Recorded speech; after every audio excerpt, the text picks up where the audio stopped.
خواتین حضرات، آج ہم سورہ الحج 22ویں سورہ جو ہے اس کی آیت نمبر 33 سے گفتگو کا آغاز کر رہے ہیں۔ بسم اللہ الرحمن الرحیم۔ لکم فیہا منافع الی اجل مسمى ثم محلها الی البیت العتیق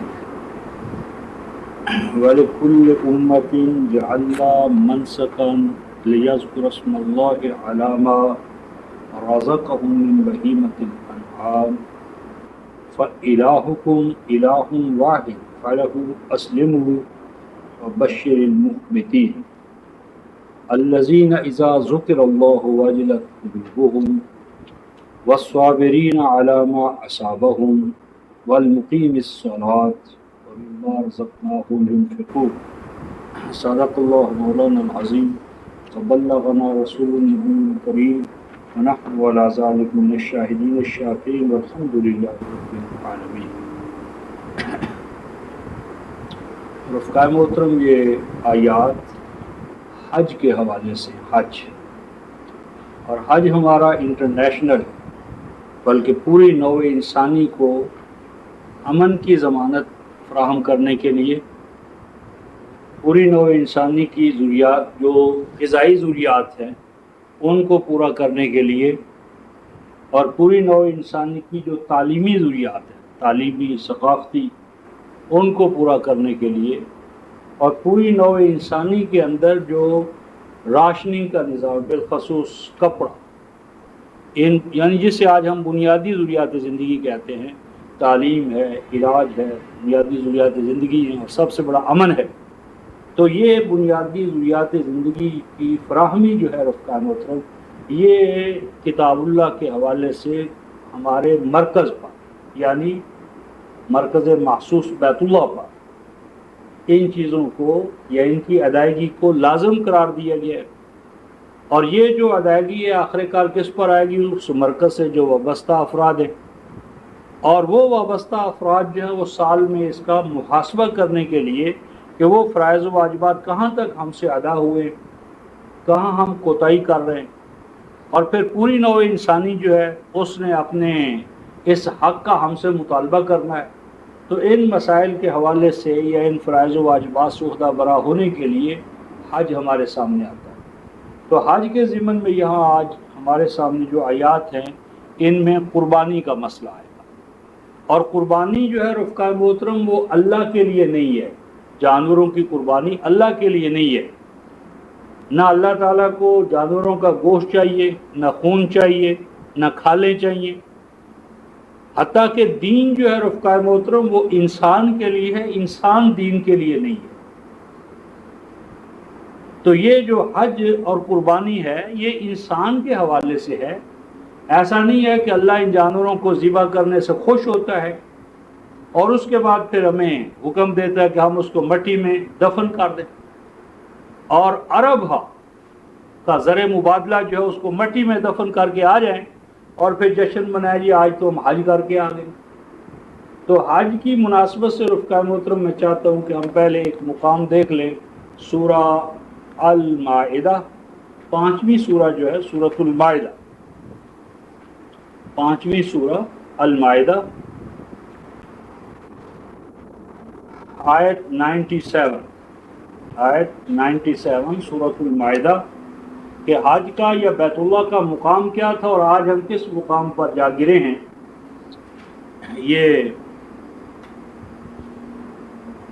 آیت 97 سورۃ المائدہ، جعل اللہ الکعبۃ البیت الحرام قیاما للناس، قرار دیا ہے، بنایا ہے اللہ تعالیٰ نے الکعبہ، کعبہ، بیت اللہ، البیت الحرام، حرام کا معنی حرمت کی ضمانت فراہم کرنے والا۔ حرمت ہے جان کی، انسانی جان کی حرمت کو قائم کرنا یہ بیت اللہ کی ذمہ داری، یعنی کسی انسان کا خون جو ہے وہ بلا وجہ نہ بہایا جائے۔ ہر انسان کو اس کے جان کی حرمت کی ضمانت فراہم کرنا اس کے مال کی یعنی اس کی محنت کا جو حاصل اس کے پاس ہے اس کو کوئی لوٹ کر نہ لے جائے. ایک تو ہے سینہ زوری کرے اور ایک یہ ہے کہ خفیہ ایسے غلط قوانین بنا لے جس طرح آج ہمارا ٹیکسز کا نظام ہے. تو جان مال عزت آبرو کل نوع انسانی کی اس کی ضمانت فراہم کرنے والا کون ہے؟ الکعبہ. اور آگے رفقائے محترم الفاظ آئے ہیں قیامًا للناس، قیامًا للناس، قیامًا للمؤمنین نہیں فرمایا، قیامًا للمتقین نہیں فرمایا، قیامًا للناس، یعنی پوری نوع انسانی کو اس کے پاؤں پر کھڑا کرنا، کھڑا کرنا پوری نوع انسانی کو اس کے پاؤں پر. اس کے لیے فرمایا جو سورۃ البقرہ کی آیت 125 میں کہ مثابۃ للناس و امنا، اس کا مرکز کا فرض ہے کہ پوری نوع انسانی کو امن کی گارنٹی دے. آل عمران فرمایا من دخلہ کان آمنا، جو اس کا رکن بن جائے اس کا حق ہے کہ اس کو امن ملے. تو حج اور اس حوالے سے جو فرائض و واجبات ہیں ان پر ہم پہلے گفتگو کر چکے ہیں، اس لیے آج ہم آیت نمبر 33 میں ایک بہت اہم مسئلہ ہے اور اس مسئلے کو نہ جاننے کی وجہ سے یا اس کی غلط انٹرپریٹیشن کی وجہ سے عالم اسلامی بالخصوص پاکستان، ہندوستان، بنگلہ دیش یہ بہت بڑے ایک المیے میں مبتلا ہے. وہ کیا ہے رفقائے محترم؟ حضرت کتاب اللہ سے ہم اگر جاننے کی کوشش کریں تو بہتوں کا بھلا ہوگا. فرمایا لکم فیہا منافع، فرمایا کہ جب تم مرکز کے پاس آؤ، حج کے لیے آؤ، تو پہلا قانون یہ ہے کہ ہر آنے والا اپنے اپنے ملکی جو اس کے حالات ہیں، ملکی پیداوار ہے، اس کے حوالے سے وہ ہدایہ لے کر آئے. کہیں مثلا زرعی اجناس پیدا ہوتی ہیں تو وہ غلے کی فراہمی اپنے ذمہ قرار دے. کہیں مثلا کاٹن پیدا ہوتی ہے تو اس کے نتیجے میں ٹیکسٹائل کی انڈسٹری اس کے ہاں ہوگی تو وہ گویا کپڑے کی ضمانت مہیا کرے. اور کہیں پر یعنی جانور ہے تو وہ جانور اینیملز، کیٹلز، وہ بھی میزبانی کے لیے وہ لے کر آئے. اب یہاں حکم ہو رہا ہے کہ اگر تم جانوروں کو لے کر آ رہے ہو مرکز کے لیے تو ایسا تصور نہ کرنا جس طرح مذہب میں ہوتا ہے کہ چونکہ یہ جانور اللہ کے لیے ہم نے مخصوص کر لیے لہٰذا یہ مقدس ہو گئے. جس طرح ہم دیکھتے ہیں کہ یہ گھوڑا حسین کے نام پر چھوڑ دیا ہم نے، یہ گائے جس طرح ہندو مت کے اندر گائے ماتا بن گئی، یہاں گھوڑا دلدل مقدس ہو گیا. اور کل کو ہمارے ہاں جب جلوس میلاد النبی کا عام ہوگا اونٹ چلے گا تو اونٹ کو ہم مقدس قرار دے لیں گے. تو قرآن کہتا ہے اس طرح کی تقدیس اسلام میں نہیں ہے کہ جانوروں کو اگر تم لا رہے ہو تو منافع الی اجل مسمى، ان کا دودھ دوہو، ان کی پشتوں پر سواری کرو، اپنا سامان ان کے اوپر رکھو. یعنی ان جانوروں کو مرکز کے ساتھ اللہ کے ساتھ وابستہ کر لینے سے ان میں کوئی تقدس نہیں پیدا ہو گیا، یہ اب تمہارے لیے مخدوم نہیں بن گئے. یعنی راستے میں ان سے فائدہ اٹھاتے ہوئے آؤ. پھر فرمایا ثم محلها الی البیت العتیق، پھر ان کو لے کر آؤ اور جب ان کو ذبح کرنے کا مسئلہ ہو، ذبح ان کو کہاں کرنا ہے، قربان ان کو کہاں کرنا ہے، محلھا کا معنی ہوتی قربان گاہ، قربان گاہ. پھر تمہارے لیے جو اللہ نے قربان گاہ قرار دی ہے وہ کہاں ہے؟ الی البیت العتیق، اس گھر کے پاس، اس تمہارے مرکز کے پاس. العتیق عزت کہتے ہیں رفقائے محترم آزادی کو، اور البیت العتیق وہ مرکز جو نوع انسانی کو آزادی فراہم کرنے کا ضامن ہے. آزادی، اقتصادی آزادی، سیاسی آزادی، جہالت سے آزادی، دوسرے پر ڈیپینڈ کرنے سے آزادی. یعنی انسان کی جو لبریشن ہے رفقا، لبریشن تھیالوجی جسے آج کہتے ہیں، ریولوشن فار لبریشن، تو یہ بیت اللہ مخصوص ہے، ذمہ دار ہے نوع انسانی کو ہر طرح کی آزادیاں فراہم کرنے کا.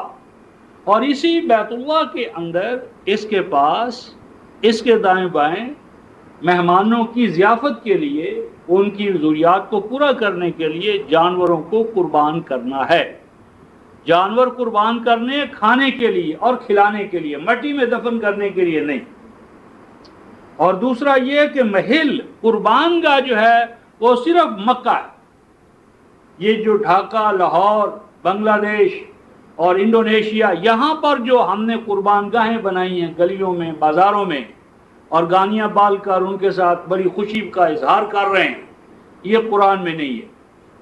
قرآن میں قربانی صرف اور صرف بیت اللہ کے ساتھ خاص ہے۔ اس ضمن میں ہم سورہ البقرہ آیت 196 میں دیکھیں گے کہ اگر تم قربانی کے یہ جانور مرکز کے لیے لا رہے ہو اور راستے میں ایسے حالات پیدا ہو جائیں کہ تمہیں روک لیا جائے، بیمار ہو جاؤ، کوئی ایسا عارضہ پیدا ہو گیا، 196 سورہ البقرہ آیت 196، کہ اگر ایسا عارضہ لاحق ہو جائے کہ جس کی وجہ سے تم قربانی کے جانوروں کو، یعنی یہ آیت 196،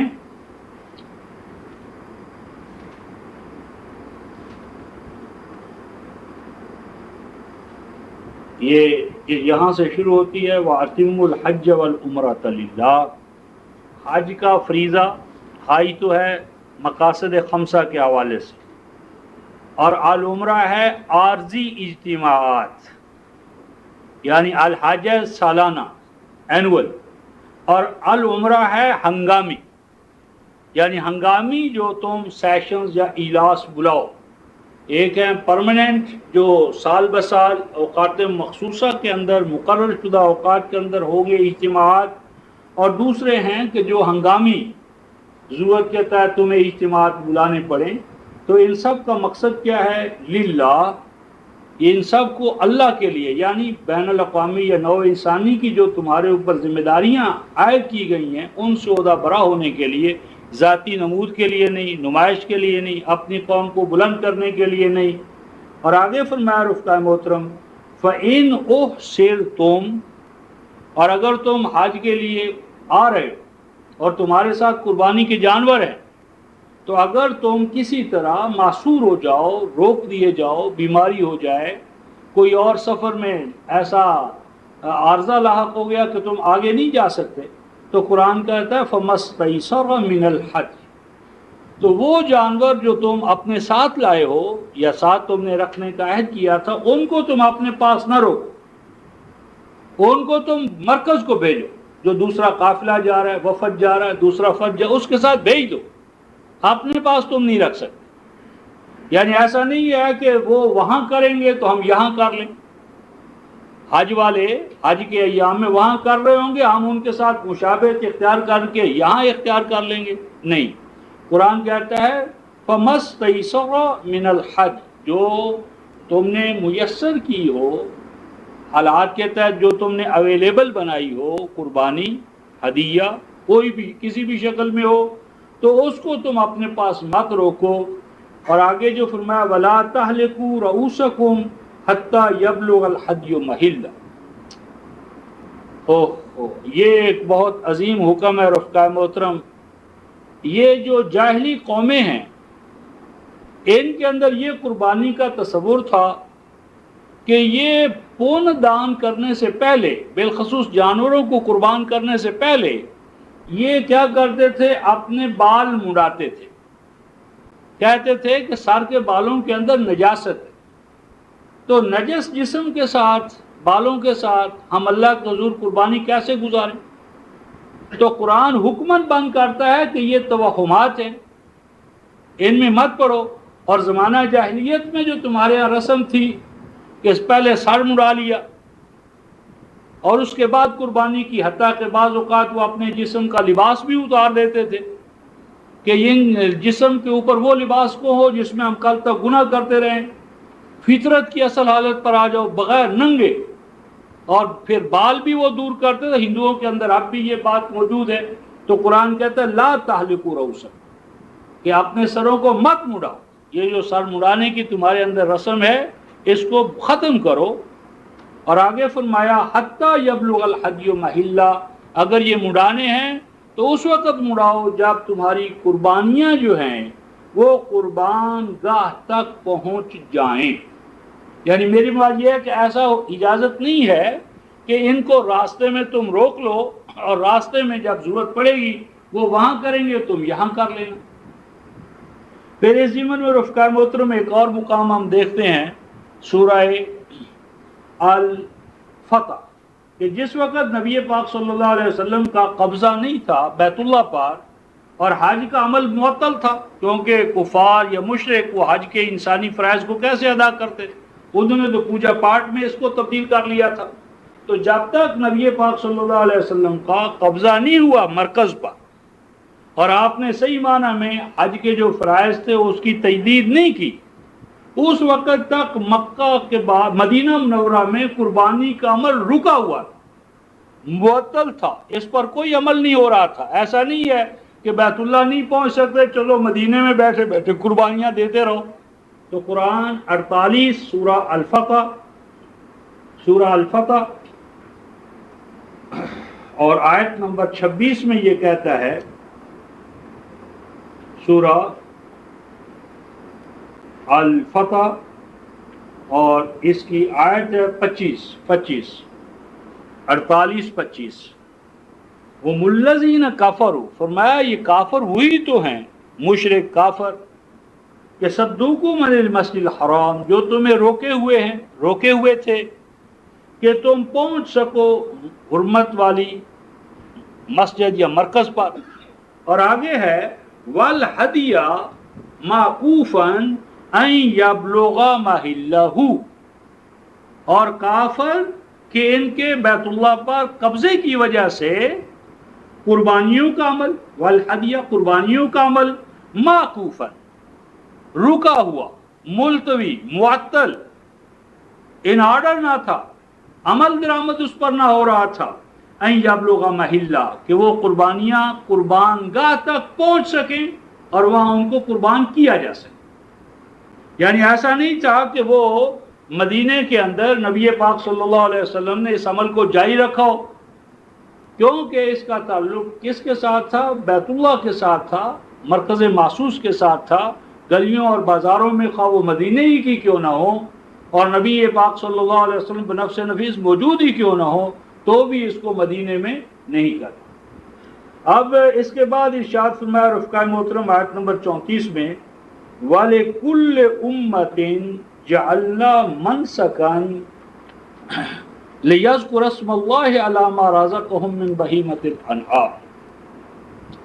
یہ زبردست آیت جلیلہ ہے رفقائے محترم. ہر قرآن کی آیت زبردست ہے لیکن اس کا ہمارے ساتھ ایک بہت قریبی تعلق ہے. قرآن کہتا ہے رفقائے محترم ایک چیز ہوتی ہے فور اور ایک چیز ہوتی ہے ایسنس یا جوہر. قرآن کہتا ہے کہ ایسنس اور جوہر اصل ہوتا ہے اور فارم جو ہے وہ چینجیبل ہوتی ہے. یا یوں سمجھ لیں کہ مثلا امریکہ میں ہے کیپ ٹو دا رائٹ اور برطانیہ میں ہے کیپ ٹو دا لیفٹ، اور ہم بھی انہی کے ماتحت چونکہ رہے ہیں لہذا کیپ ٹو دا لیفٹ ہمارے یہاں ہے. اب یہ جو کیپ ٹو دا لیفٹ ہے یا کیپ ٹو دا رائٹ یہ ہے اصل نہیں، یعنی یہ اصل نہیں ہے. اصل چیز تو ہے ذات انسانی کا تحفظ، ذات انسانی ذات کو تحفظ فراہم کرنا، اسے ایکسیڈنٹ سے، اموات سے، حوادث سے، نقصانات سے بچانا. اب اگر کوئی اسی بات پہ الجھ پڑے نہیں صاحب ہم تو کیپ ٹو دا لیفٹ ہی کو اپنائیں گے کیپ ٹو دا رائٹ نہیں، یا دوسرا کہ نہیں ہم تو کیپ ٹو دا رائٹ ہی کو اپنائیں گے کیپ ٹو دا لیفٹ کو نہیں، تو یہ بحث جو ہے ازروِ کتاب اللہ باطل ہے. قرآن کہتا ہے لِكُلِّ أُمَّةٍ جَعَلْنَا مَنْسَكًا، ہر امت کے لیے الگ الگ منسک. ہم نے منسک ناسک کا معنی ہوتا ہے کسی چیز کو عمل میں لانے کے لیے اس کے لیے آپریٹرز مقرر کرنا، ڈائی فراہم کرنا، ڈائیاں بنانا. یعنی اس میں ڈائیاں یعنی وہ چیز پیٹرن قالب. تو ایک چیز ہوتی ہے وہ اصل چیز اور ایک ہوتی ہے اس کو ڈھالنے کا آلہ قالب. تو قرآن کہتا ہے کہ جہاں تک کالبوں کا تعلق ہے، ڈائز کا تعلق ہے، فارمز کا تعلق ہے، امتیں فارمز پر پختہ ہو جاتی ہیں اور اس کے ایسنس اور جوہر کو بھلا دیتی۔ لڑائی ساری اس بات پر ہوتی ہے، مثلا صلاۃ، اس کی فارم پر لڑائی ہے اور ایسنس اور جوہر زیر بحث ہی نہیں آتا۔ یہاں تو لکل امت جعلنا منسکن ہے رفقہ محترم، اور اسی کی آیت 67 دیکھیں اسی سورہ کی۔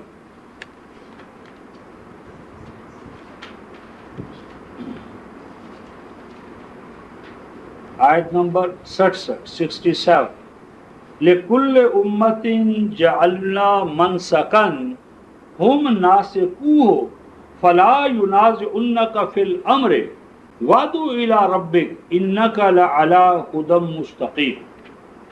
قرآن یہ کہتا ہے ہر امت کے لیے عمل کو پایہ تکمیل تک پہنچانے کے لیے ایک آپریٹس ہے، طریقہ کار ہے، پروسیجر ہے۔ اس کے لیے ایک پروسیجر ہوتا ہے، وہ ہم نے مقرر کیا، ہم ناسقو ہو کہ جس پر وہ چلتے رہے۔ آگے قرآن کہتا ہے فلا ینازعنک فی الامر، تو ایک ہوتا ہے امر رفقہ محترم امر، اور ایک ہوتا ہے امر کی تعمیل کے لیے عمل درآمد کا طریقہ کار۔ قرآن کہتا ہے کہ جو امر ہے، ایسنس اور جوہر ہے، مقصود ہے، وہ تو اٹرنل ہے، لیکن اس مقصود کو حاصل کرنے کے لیے مختلف زمان و مکان کے اندر منسک الگ الگ ہو سکتے ہیں۔ مثلا جہاد جو ہے وہ امر ہے، لیکن جہاد کیسے کیا جائے؟ اب نبی پاک صلی اللہ علیہ وسلم کی حیات طیبہ میں یہ جہاد جو ہے یہ گھوڑوں کی پشتوں پر، اونٹوں کی پشتوں پر، گدھوں اور خچروں کی پشتوں پر، پا پیادہ پیدل چل کر یہ فریضہ انجام دیا جاتا تھا، یہ منسک تھا۔ اور اس کے بعد آج وہی جہاد جو ہے ہم ٹینک ہیں، میزائلز ہیں، طرح طرح کی ویپنری ہمارے سامنے ہے۔ تو اب اگر کوئی کہے نہیں صاحب نبی پاک صلی اللہ علیہ وسلم تیر و کمان سے جنگ لڑی تھی، جہاد کیا تھا، لہٰذا ہم تو وہی تیر و کمان جو ہے اور وہی خچر گدھے اور گھوڑے جو ہیں، اونٹ جو ہے وہی استعمال کریں گے، یہی دین ہے، تو یہ تباہی کا باعث بنے گا۔ تو قرآن کہتا ہے کہ منسک جو ہے نا، منسک ہے طریقہ کار، اور وہ طریقہ کار ہوتا ہے زمان و مکان کے اندر رہتے ہوئے۔ تو زمان و مکان میں جب تبدیلی آتی ہے تو طریقہ کار میں تبدیلی لے آتے ہیں۔ فلا ینازعنک فی الامر، لیکن نزاع، جھگڑا، لڑائی نہ ہونا چاہیے اصل فلسفے میں، وائی آف اٹ میں، حکمت میں، جو یعنی جس وجہ سے وہ آپریٹس اختیار کیا گیا، اگر وہ آپریٹس آج تبدیل ہونے کا متقاضی ہے تو اس کو تبدیل کر لو۔ اور آگے قرآن کہتا ہے وَادْعُ إِلَىٰ رَبِّكَ، ایسے حکیمانہ، ایسی حکمت بھرے نظام کی طرف، اپنے رب کی طرف دعوت دو۔ إِنَّكَ لَعَلَىٰ هُدًى مُسْتَقِيمٍ، بے شک آپ اس پروگرام کو پیش کرنے کے حوالے سے ایک واضح، اٹل، امر، نہ ختم ہونے والی، نہ مٹنے والی گائیڈنس جو ہے، رہنمائی جو ہے اس پہ قائم۔ تو اس ضمن میں رفقائے محترم دو چیزیں ہیں، ایک ہیں پرنسپلز، اصول، اور ایک ہیں اصولوں پر عمل درآمد کے لیے طریقہ کار۔ قرآن چونکہ یونیورسل، بین الاقوامی نظام حیات ہے، اس لیے اس میں جو اقدار ہیں رفقائے محترم، اقدار یعنی ویلیوز، ان کو تو کر دیا گیا ہے ڈٹرمن، لیکن ویلیوز پر عمل درآمد کے لیے آپ کو اور مجھے چھٹی دی گئی ہے، فریڈم ہے، تاکہ ہم اپنے احوال و ظروف میں رہتے ہوئے، کام میں اپنے حالات کو دیکھتے ہوئے، اپنے ذاتی یعنی جو ہماری رغبت ہے، جو ہمارا پسند اور ناپسند کا زمان و مکان میں بدلتا ہوا معیار ہے، اسٹیٹک سینس ہے، اس کو بروئے کار لاتے ہوئے ہم جو چاہیں شکل وہ اختیار کر لیں۔ اس ضمن میں رفقائے محترم ایک مقام سورہ الاعراف آیت نمبر 26، سورہ الاعراف 7ویں سورہ ہے، آیت نمبر 26۔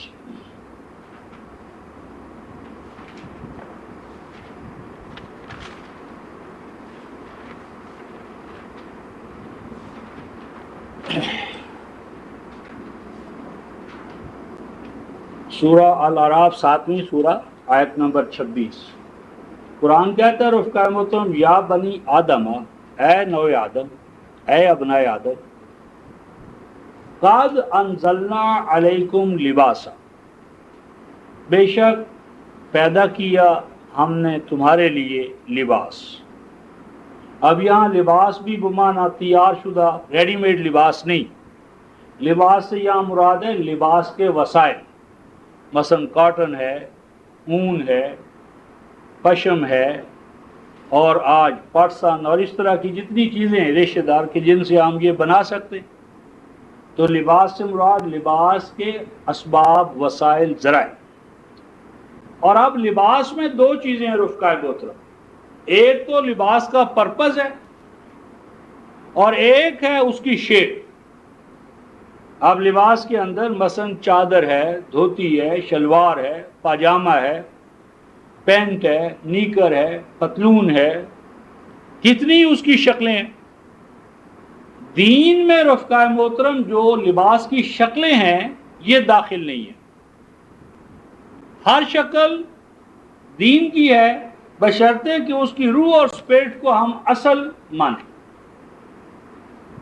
اب اگر ایک کارخانے میں ٹیکسٹائل مل میں کام کرنے والا اس کو کہیں نہیں صاحب اسلام میں تو صرف دھوتی ہے، اور ایک سپاہی سے کہیں صاحب اسلام میں تو شلوار ہے، اسلام میں تو عربوں والا توپ یا جبہ ہے،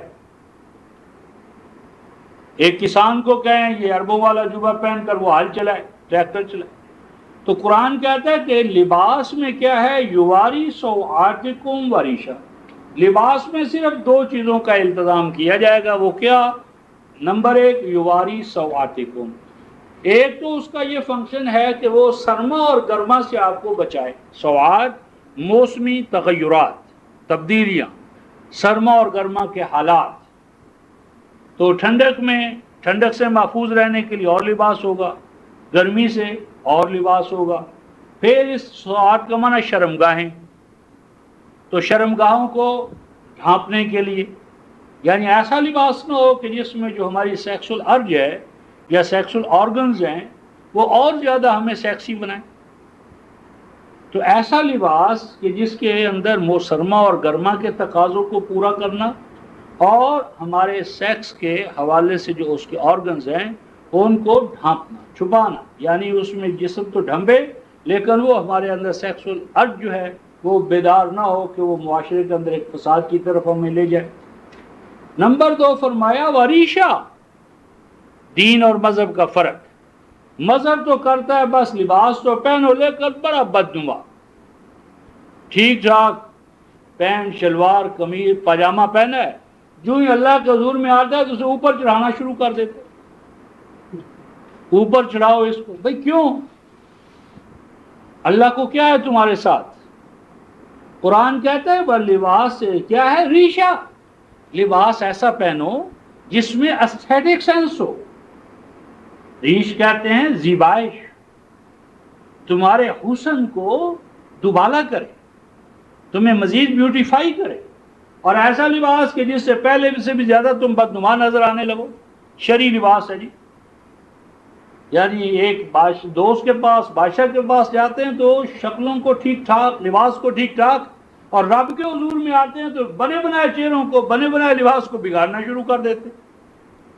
قرآن نے تو کہا تھا خذوا زینتکم عند کل مسجد، خذوا زینتکم عند کل مسجد. ہر مسجد میں، ہر حکم الہی کی اطاعت میں مسجد میں جاؤ تو زینت و زیبائش کے ساتھ جاؤ، خوبصورت ہو کر جاؤ، پیار اور محبت سے جاؤ. اور جب ہم مسجدوں میں جاتے ہیں تو چہرے بگاڑنے شروع کر دیتے ہیں. اور آگے قرآن کہتا ہے رفقائے محترم اس سے بھی بڑی بات وہ یہ وَلِبَاسُ التَّقْوَى ذَلِكَ خیر. ایک ہے لباس مثلا میٹیریل کی ہے ڈیزائننگ، اس کی شیپ.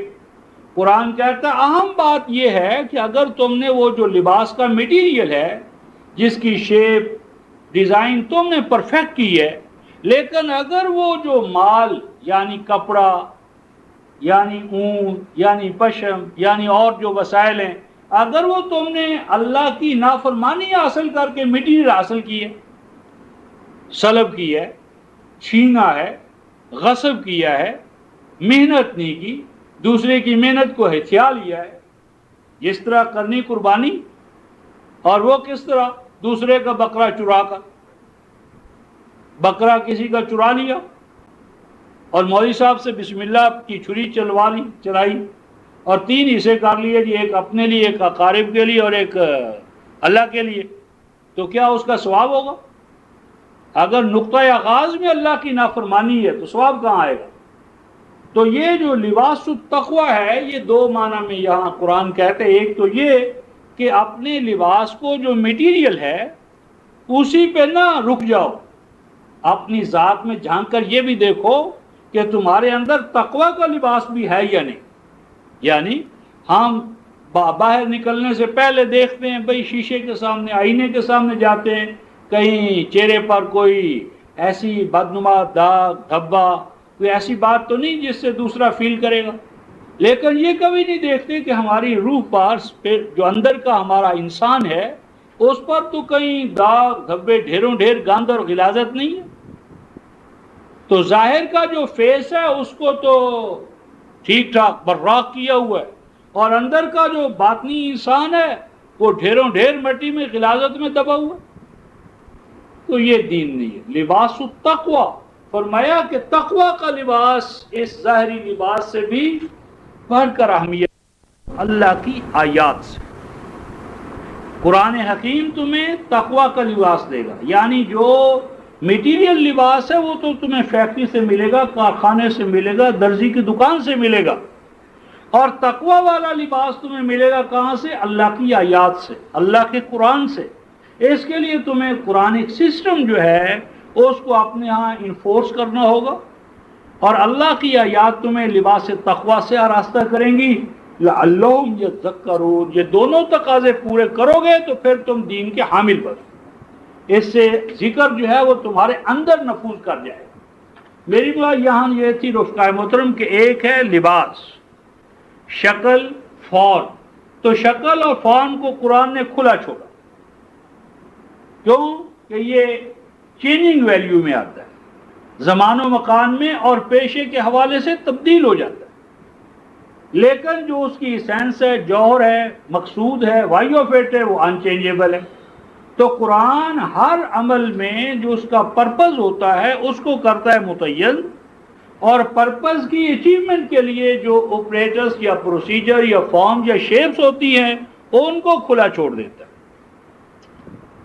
یہی نبی پاک صلی اللہ علیہ وسلم کے فرائض میں داخل تھا، یعلمہم الکتاب والحکمہ، کتاب ہے قانون، کہ ایک طرف تو رسول قانون حیات بتاتا ہے، والحکمہ، اور اس کی وائی آف اٹ، عمل بتائے گا، اس کا نتیجہ بتائے گا، حکم بتائے گا، اس کی حکمت بتائے گا، تاکہ احکام کو حکمتوں سے، اعمال کو نتائج و ثمرات سے پرکھتے رہیں، ایسا نہ ہو کولو کے بیل بن کے رہ جائے، ریپیٹیشنل، صبح و شام اعادہ ہے، تکرار ہے، لیکن نتیجے کی ضمانت ہے نہیں۔ تو یہاں پر جو اللہ تعالیٰ نے ہمیں رفقائے محترم سورہ الحج میں ارشاد فرمایا کہ لِكُلِّ أُمَّةٍ جَعَلْنَا مَنْسَكًا، ہر امت کے لیے ہم نے فرائض و واجبات سے عہدہ برا ہونے کے لیے طے کر دیا اس کے لیے ایک طریقہ کار، کہ اس طریقے کار پر چل کر وہ اپنے مقصود کو حاصل کر لے۔ اور آگے فرمایا لِيَذْكُرَ اسْمَ اللَّهِ عَلَى مَا رَزَقَهُم مِّن بَهِيمَةِ الْأَنْعَامِ، اور اس مقصود کو حاصل کرنے کے لیے منسک کا دوسرا معنی ہے مرکز، ان کے لیے کوئی نہ کوئی مرکز ٹھہرا، کیپٹل سٹی تھی، سینٹرل سٹی تھی، ام القریٰ تھا، کہ جہاں سے وہ تہذیب، ثقافت، رسالت، جو قومی رسالتیں آئیں ماضی میں، وہ وہاں سے ان کے پینیٹریٹ کرنے کا، نفوذ پذیر ہونے کا وہ آگے سے دروازہ کھلتا تھا۔ اور وہاں پر جب پھر سالانہ اجتماعات ہوتے تھے یا ہنگامی اجتماعات ہوتے تھے، ان کے لیے فرمایا کہ ہم نے ان کے لیے طے کیا لِيَذْكُرَ اسْمَ اللَّهِ عَلَى مَا رَزَقَهُم مِّن بَهِيمَةِ الْأَنْعَامِ، کہ جو جانور چوپائے اللہ نے ان کو عطا کیے ہیں وہ ان پر اللہ کا نام پڑھ کر، اللہ کا نام لے کر انہیں ذبح کریں، اور اللہ کا نام لے کر ذبح کر کے ان کو خود کھائیں اور دوسروں کو کھلائیں۔ زمین میں دفن کرنا جو ہے وہ قطعاً اللہ کا مقصود نہیں رہا۔ مثلا آیت نمبر 36 میں ہم پڑھیں گے فَقُلُوا مِنْهَا وَأَطْعِمُوا الْقَانِعَ وَالْمُعْتَرَ، کہ ان ذبح شدہ جانوروں کو کھانا ہے، کھانے کے لیے ان کو ذبح کرنا ہے، مٹی میں زمین میں دفن کرنے کے لیے نہیں۔ فَقُلُوا مِنْهَا، خود بھی کھاؤ، وَأَطْعِمُوا الْقَانِعَ، اور جو تمہارے ساتھ دائیں بائیں تمہارے رفیق ہیں جو جانور نہیں لائے یا ان کے پاس ہیں نہیں، تو ان کی ضروریات کو تم اس سے پورا کرو، والمعتر، اور وہ افراد کہ جن کے پاس مثلا وسائل نہیں تھے ان کو وسائل مہیا کر کے اس یعنی ضرورت سے عہدہ برا کرو۔ تو یہ فرمایا کہ فَإِلَٰهُكُمْ إِلَٰهٌ وَاحِدٌ، فرمایا کہ طریقہ کار یا مرکز یا اس کی در و دیوار اس سے نہ وابستہ، انہی کو دین نہ بنا لینا۔ فَإِلَٰهُكُمْ إِلَٰهٌ وَاحِدٌ، پس تمہارا معبود حاکم مطلق ایک اللہ ہے، ایک اللہ کی ذات ہے۔ فَلَهُ أَسْلِمُوا، اور اس ایک الہ واحد کے سامنے اپنے آپ کو جھکا دو، الہ واحد کے سامنے جھکاؤ، در و دیوار کی وابستگی اصل نہیں ہے۔ وَبَشِّرِ الْمُخْبِتِينَ، اور جو اس طرح اللہ کے سامنے جھک جائیں، اللہ کے نظام حیات کی بالادستی قبول کر لیں، ان کو بشارت دیں کہ انہوں نے اللہ کے دین کو اختیار کر کے اپنے لیے بہت بڑی کامیابی جو ہے اس کو حاصل کر لیا۔ اس ضمن میں رفقائے محترم ہم دو مقام دیکھتے ہیں نبی پاک صلی اللہ علیہ وسلم کے حوالے سے۔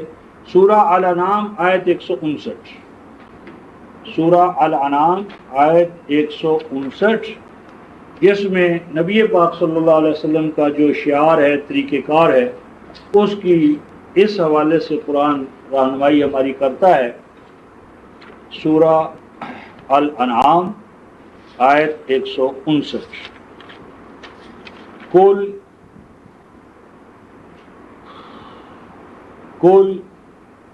اننی ہدانی ربی الی صراط مستقیم۔ 161، ہاں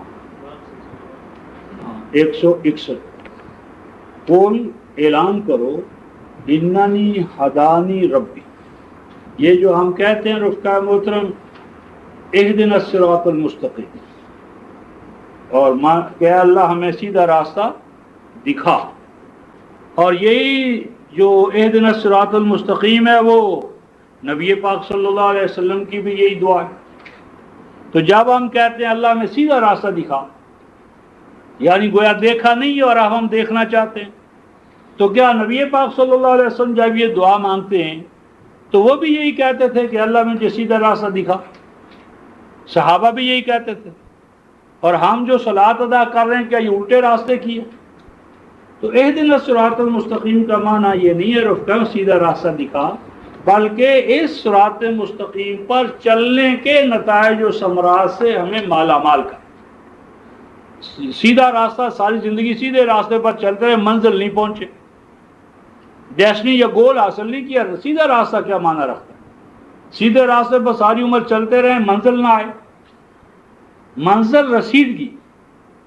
اہدنا الصراط المستقیم، اس صراط مستقیم پر چلنے سے ہمیں منزل رسیدہ کا، منزل تک پہنچا، اور منزل کیا ہے؟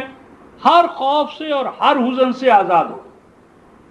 تو اے اللہ صراط مستقیم پر چلنے کے نتیجے میں ہمیں ہر خوف سے، غلامی سے، محکومی سے، محتاجی سے پاک کا، اور دوسرے قوموں کا محکوم ہونا، محتاج ہونا، اس طرح کا اندر ہی اندر جو غم لگتا ہے اس سے ہم آزاد رہیں۔ تو یہاں نبی پاک صلی اللہ علیہ وسلم فرماتے قل اننی ہدانی ربی الی صراط مستقیم، بے شک میرے رب نے رہنمائی کر دی ہے میری، کدھر؟ الی صراط مستقیم، ایسے راستے کی جانب جو مستقیم ہے۔ مستقیم کا معنی ہے ایسا راستہ جو آندھیوں سے، باد و باران سے، کسی وجہ سے مٹنے والا نہیں، مرنے والا نہیں، ختم ہونے والا نہیں، یعنی ہمیشہ رواں دواں رہنے والا، ہر حال میں گویا کہ وہ شارع حیات قائم رہنے والا۔ اور وہ کیا ہے؟ دیناً قیمن ملت ابراہیم حنیفہ وما کان من المشرکین. وہ صراط مستقیم کیا ہے؟ وہ دین ہے. دین رفقائے محترم کہتے ہیں ایسے قانون حیات پر، قانون حیات، قانون کہ جس پر جزا و سزا کا ملنا لازم ہو، واز نہیں. دانا یدینوں کا معنی ہی ہوتا ہے جزا دینا. اسلام دین ہے، مذہب نہیں. مذہب انفرادی ہوتا ہے. مذہب کا دائرہ کار قبر سے شروع ہوتا ہے. ہر مذہب قبر سے شروع ہوتا ہے. عذاب قبر ہوگا، حیات بعد الموت ہوگی، موت کے بعد کی حوریں قصور. دین حیات دنیا اور حیات آخرہ کی فلاح اور خوشحالی کا ضامن ہوتا ہے، اور مذہب حیات دنیا سے بحث ہی نہیں کرتا. اس کی تمام اپروچ موت سے شروع ہوتی ہے، مرنے کے بعد. دین عقل و شعور کے چراغ کو روشن کرنے کے لیے، اور مذہب عقل و خرد کے چراغ کو گول کرنے کے لیے. تو دیناً اسلام صراط مستقیم دین ہے، یعنی نظام حیات، یعنی وہ نظام کہ جس پر عمل کرنے کی صورت میں لازماً جزا ہے اور اس سے انحراف کرنے کی صورت میں لازماً سزا ہے. فرمایا قیام، دین اسلام وہ دین ہے قیام عطا کرنے والا، کھڑا کرنے والا. یعنی کوئی قوم اس پہ چلے تو نہیں، ناممکن ہے کہ وہ بیٹھی رہے، اس میں جمود ہو، اسٹیگنیشن ہو، زوال ہو. ہاں جی، وہ گدادر کی ٹھوکریں کھانے والی. دین تو قیام عطا کرتا ہے، قیام، کھڑا کرنے والا. اور آگے فرمایا ملت ابراہیم، اور یہ وہی اقدار ہیں. ملا یملو کا معنی وہ چیز جس کو تحریر میں لایا جائے، جسے مستحکم کیا جائے، جسے ثابت کیا جائے، جسے گویا مٹنے نہ دیا جائے. تو میں کہ یہ وہ امٹ اور امر قدریں ہیں کہ جن قدروں سے آگاہ ہوئے ابراہیم. وہ ابراہیم حنیف، سب سے کٹ کر ایک الہ واحد سے جڑنے والا حنیف. اور حنفا اس مسافر کو کہتے ہیں رفقائے محترم جو راہ راست پر نہ دائیں طرف ہو نہ بائیں طرف، این وسط میں. یعنی یہ امت نہ لیفٹ ہے نہ رائٹ، بلکہ این سینٹر کے اندر، یعنی این مرکز کے اندر صحیح طریقے سے سب سے توڑ کر اپنے آپ کو ایک الہ واحد، اس کے قانون اور نظام سے جڑنے والے یکسوئی کے ساتھ. وما کان من المشرکین، اور اس ابراہیم کا مشرکوں سے کوئی تعلق نہ تھا. آگے فرمایا قل ان صلاتی و نسکی و محیای و مماتی للہ رب العالمین لا شریک لہ وبذالک امرت وانا اول المسلمین. یہ جو فرمایا تھا نا الہکم الہ واحد فلہ اسلموا، اسلام کیا ہے؟ اسلام کی تعریف یہ فرمائی ہے یہاں پر. فرمایا کل، اے رسول اعلان کرو. کیا اعلان کرو؟ ان صلاتی، بے شک میرا صلات، یعنی عرف عام میں جسے نماز کہتے ہیں، لیکن اصل معنی احکام الہیہ کے پیچھے پیچھے چلنا. احکام الہیہ کے پیچھے پیچھے جماعتی طور پر چلنے کا نام صلات ہے، جب وقت کی قید سے آزاد. و نسکی، اور ان احکام الہیہ پر عمل درآمد کے لیے پیٹرنز، قالب، ڈائیاں، پروسیجرز، یہ سب.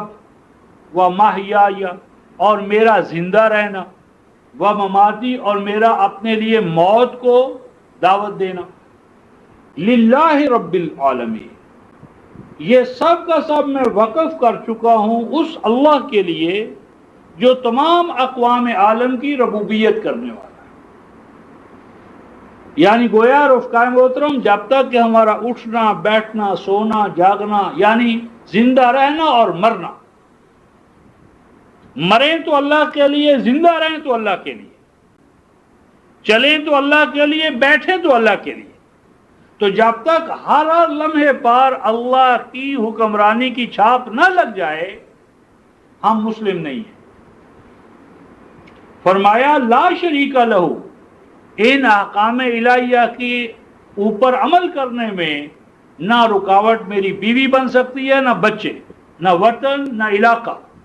احکام الہیہ پر عمل درآمد میں کوئی پارٹنر نہیں ہے، کوئی روکنے والا نہیں ہے، کوئی مجھے اللہ کے راستے سے ہٹا سکنے والا نہیں ہے۔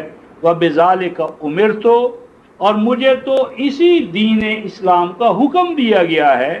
اور آگے فرمایا وَأَنَا أَوَّلُ الْمُسْلِمِينَ، اور میں تو سب سے پہلے اس اسلام کی ڈیمانسٹریشن کرنے والا ہوں۔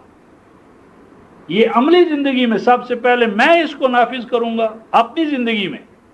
تو اگر میرے اور آپ کے 6 فٹ کے وجود پر رفقائے محترم احکام الہیہ کی حکمرانی نہیں ہے تو ہم دنیا سے کیا چاہتے ہیں؟ دنیا کو کیسے قائل کریں گے؟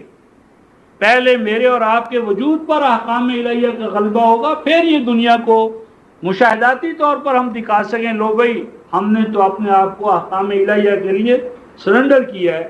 تو یہ تھا رفقائے محترم فَلَهُ أَسْلِمُوا، پس جھکا دو تم اپنے آپ کو اللہ کے لیے، قربان کرو۔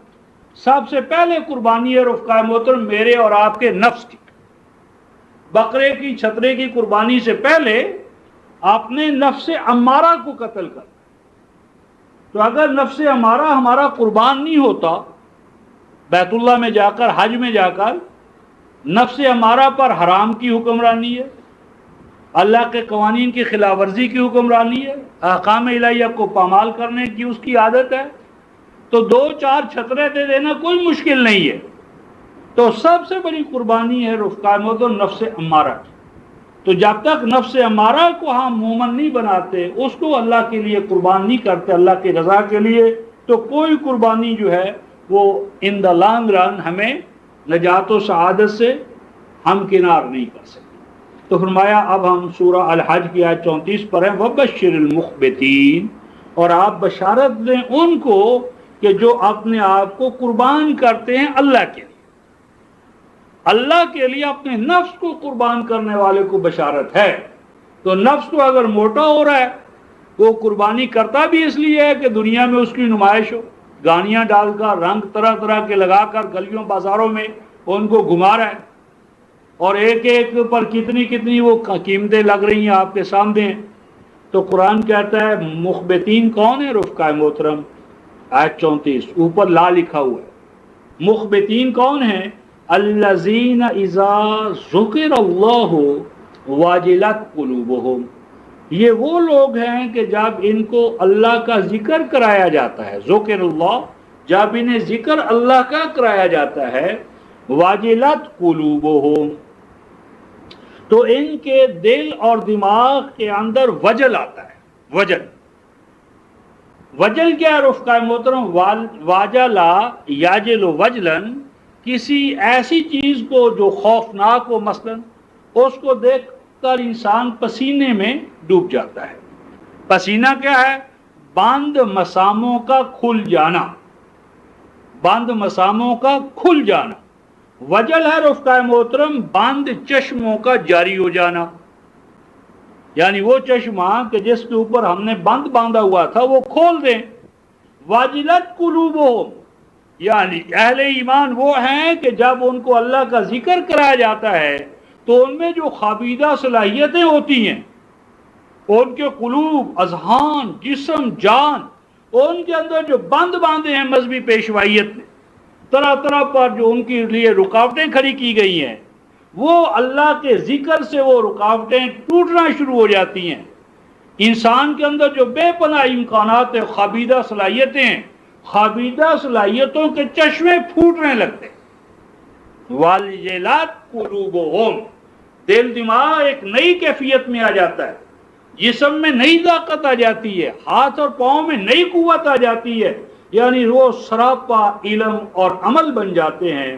اور والصابرین علی ما اصابہم، اور پھر اس نصب العین کو حاصل کرنے کے لیے جو مشکل بھی انہیں پیش آتی ہے دوسروں کی طرف سے یا عمل درآمد کے حوالے سے، تو اس کا خندہ پیشانی سے مقابلہ کرنے والے، اس کے سامنے جھکنے والے نہیں، بہ جانے والے نہیں، کمپرومائز کرنے والے نہیں۔ اور یہ وہی لوگ ہیں جو اقامت صلاۃ کرتے ہیں۔ الصلاۃ نظام حیات، کل کی کل سوسائٹی کو احکام الہیہ پر کھڑا کر دینا، یہ اقامت صلاۃ ہے، جب وقت کے بغیر ہو، یعنی صلاۃ دائمہ، اس کو قائم کرنے والے۔ وَمِمَّا رَزَقْنَاهُمْ يُنْفِقُونَ، اور جو صلاحیتیں رزق کے اندر، جسم، جان، صلاحیتیں، مال، اولاد، جتنی بھی مثبت اور تعمیری چیزیں اللہ تعالیٰ نے ہمیں عطا کی ہیں یا ان کو عطا کی ہیں تو ان کو وہ انفاق کر دیں، یعنی کھلا رکھ دیں۔ انفاق نفق سے، نفق سرنگ کو کہتے ہیں۔ سرنگ کا خاصہ یہ ہے کہ وہ دونوں طرف سے کھلا ہے، اس کی آمد بھی کھلی ہے، روانگی بھی کھلی ہے۔ تو وہ وسائل رزق جو اللہ تعالیٰ ان کو ایمان والوں کو عطا کرتا ہے، وہ اپنی ضرورت اس میں سے پورا کر لینے کے بعد اس پر بند نہیں باندھتے، ان کو ان تک جانے دیتے ہیں جن کی ضرورت اسی سے وابستہ ہے۔ اس ضمن میں رفقائے محترم ہم سورہ الانفال کا ایک مقام دیکھتے ہیں، 8ویں سورہ ہے، سورہ الانفال 8ویں سورہ، آیت نمبر 2، آیت نمبر 2، 8ویں سورہ۔ انما المؤمنون، انما المؤمنون، ایمان والوں کا تعارف کروایا جا رہا ہے رفقائے محترم، ایمان والے، یعنی ہمارے سامنے ایک آئینہ رکھا جا رہا ہے اور اس آئینے میں ہمیں ایک چہرہ دکھایا جائے گا، اس کے خد و خال دکھائے جائیں گے، اور اس تصویر کے بارے میں بھائی یہ مومن کی تصویر ہے۔ اب اس مومن کی تصویر کو دیکھ کر ہم نے اپنے بارے میں فیصلہ کرنا ہے کہ ہم اس تصویر میں، اس فریم میں کہاں تک فٹ ہوتے ہیں، ہمارا مقام کیا ہے۔ انما المؤمنون، اس کے سوا کوئی بات نہیں کہ مومن تو بس یہ ہے۔ انما کلمہ حصر، فرمایا مومن تو بس وہ ہیں۔ کون مومن ہیں؟ اذا ذکر اللہ واجلت قلوبہم، جب ان کے سامنے اللہ کا ذکر آتا ہے۔ اللہ کا ذکر کیا ہے رفقائے محترم؟ اس ضمن میں سورہ البقرہ کی آیت 200 فرمایا اللہ کا ذکر کیا کرو کا ذکرکم آباءکم او اشد ذکر، جیسا کہ تم ذکر کیا کرتے ہو اپنے ماں باپ کا۔ اللہ نے اپنے ذکر کو تشبیہ دی ہے اپنے ذکر کی، کس سے؟ ماں باپ کے ذکر سے۔ ماں باپ کا ذکر رفقائے محترم کبھی ہم نے ایسا کیا ہے کہ اپنے باپ کا نام لے کر یا عبد القادر یا عبد القادر یا عبد القادر یا فاطمہ یا فاطمہ یا فاطمہ؟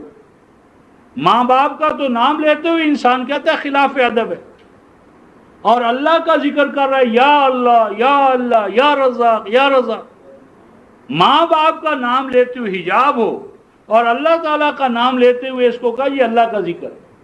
سورہ رات میں فرمایا کیا تمہارا گمان ہے کہ اللہ تمہارا گونگا اور بہرا ہے؟ یعنی اگر ہم کسی کے پاس جائیں رفقائے اسے کہیں او عبد الغفار، عبد الغفار صاحب، تو ایک دفعہ کہیں گے، دوسری دفعہ کب کہیں گے؟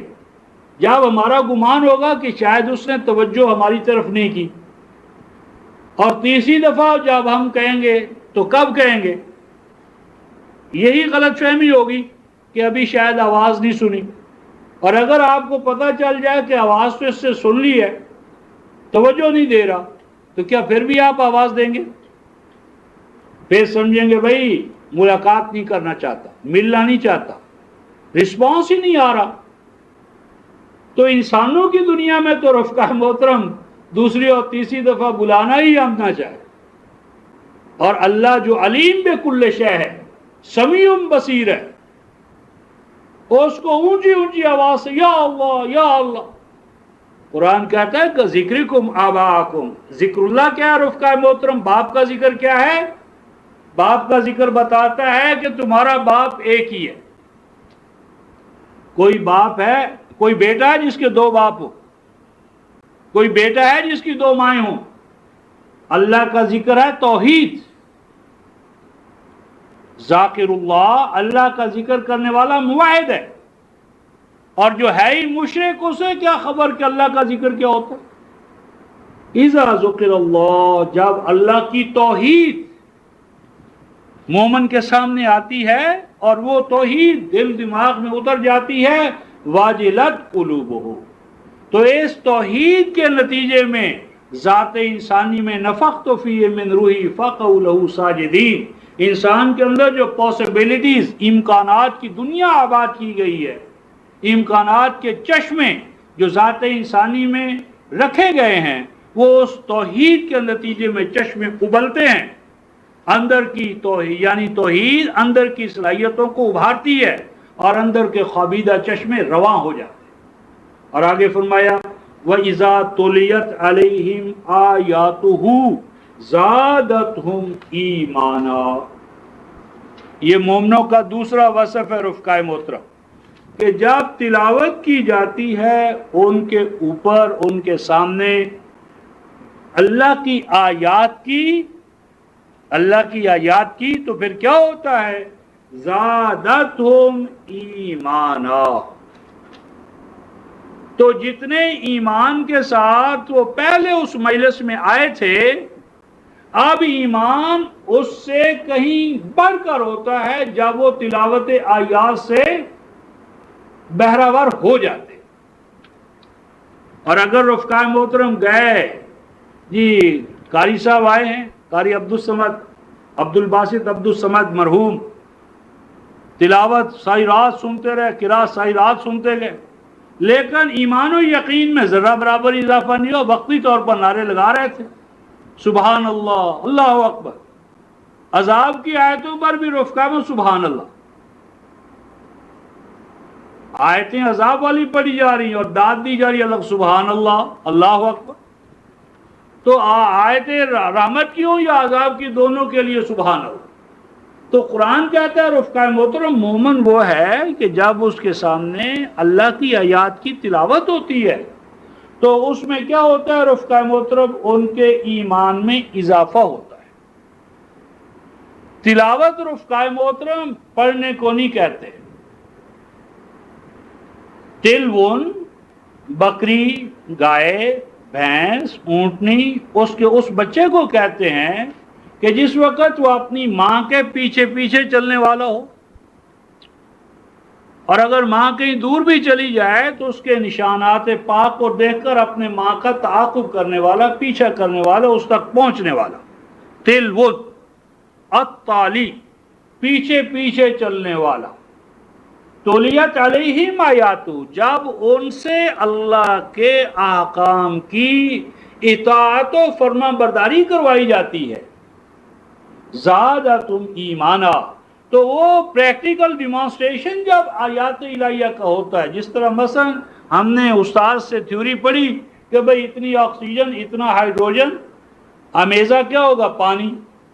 اب اگر یہ مستند استاد سے ہم نے پڑھا ہے تو وہ اعتماد ہوتا ہے بھئی ہمارا سائنس کا پڑھانے والا بڑا قابل ہے صحیح پڑھانے والا ہے. لیکن جب ہم خود پانی بنا لیں گے رفقائے محترم اس وقت ہمارے اندر یقین کی اور کیفیت ہوگی. تو تلاوت آیات ہے آیات الہیہ کو ان پریکٹس لانا ان پریکٹس کروانا اور اس کے لیے ہمارے لیے ایک کیا ہے مرکز درکار ہے. سورہ آل عمران آیت نمبر 101 مرکز نہ ہو تو تلاوت آیات نہیں ہے. تلاوت آیات کے لیے مرکز ملت سینٹرل اتھارٹی کا ہونا ناگزیر ہے کہ وہ ہم سے احکام الہیہ پر عمل کروائے. کیونکہ اگر مرکز کروانے والی زندہ اتھارٹی نہیں ہے تو عمل کیسے ہوگا. اور فرمایا وَعَلَىٰ رَبِّهِمْ يَتَوَكَّلُونَ اور یہ اپنے رب کی ربوبیت کو اپنا وکیل مانتے. یہاں الہ نہیں الہ خالق نہیں رب سے مراد ہے ربوبیت یعنی ربوبیت عالمینی کا نظام جو ہے ان کا والی و وارث ہوتا ہے.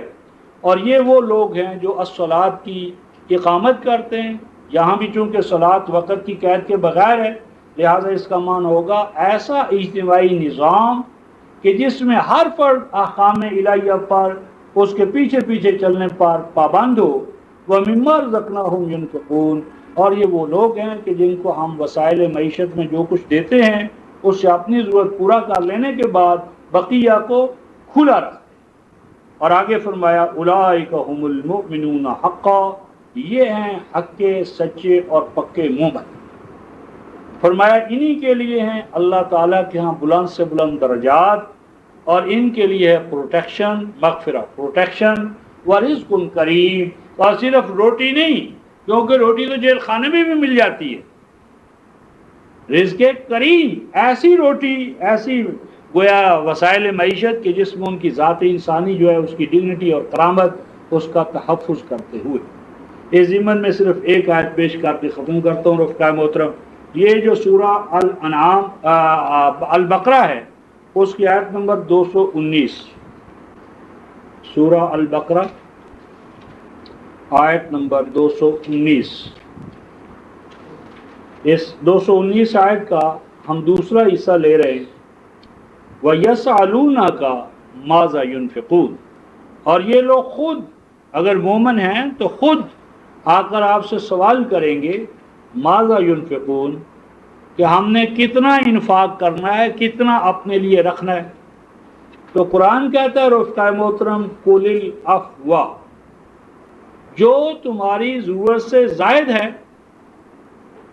تمہیں اپنے مال میں سے، محنت میں سے اپنی ضرورت کو پورا کرنے کا اختیار ہے. اپنی ضرورت جب پورا کر لو تو جو تمہاری ضرورت سے زائد ہے وہ تمہارا نہیں، اس کو تم دے دو، اس کو تم مرکز کی تعویل میں دو، دوسروں کی فلاح کے لیے کھلا رکھو. کذالک یبین اللہ لکم الآیات، اس طرح اللہ تمہارے سامنے اپنی آیات کو، احکام کو کھول کھول کر بیان کرتا ہے.